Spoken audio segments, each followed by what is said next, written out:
Semoga ini menjadi momentum bagi Komisi Pemberantasan Korupsi untuk menegakkan hukum tanpa kecuali, termasuk memeriksa keluarga Pak Jokowi. Terima kasih rekan-rekan pers, terima kasih banyak dari masyarakat Indonesia yang saya cintai dan banggakan.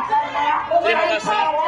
Hari ini saya telah kooperatif memenuhi tanggung jawab sebagai warga negara Republik Indonesia yang siap mengikuti proses pemeriksaan sebagai tersangka.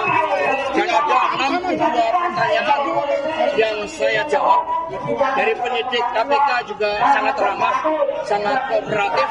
62 pertanyaan itu berkaitan dengan persoalan-persoalan yang sudah inkrah. Sehingga tidak ada hal yang baru yang di dalam pertanyaan akan banyak juga yang mengundang pertanyaan itu. Karena itulah sejak awal saya katakan bahwa sebagai Sekjen PDI Perjuangan, saya dengan kepala tegak siap menerima konsekuensi apapun bagi Indonesia Raya kita.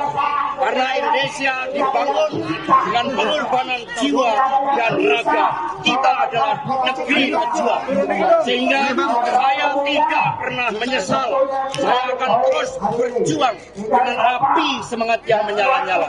Semoga ini menjadi momentum bagi Komisi Pemberantasan Korupsi untuk menegakkan hukum tanpa kecuali, termasuk memeriksa keluarga Pak Jokowi. Terima kasih. Merdeka!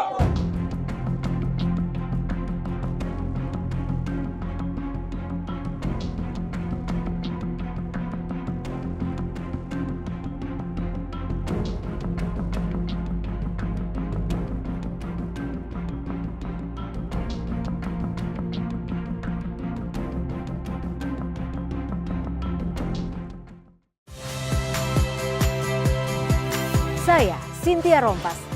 Saksikan program-program Kompas TV melalui siaran digital, pay TV, dan media streaming lainnya. Kompas TV, independen, terpercaya.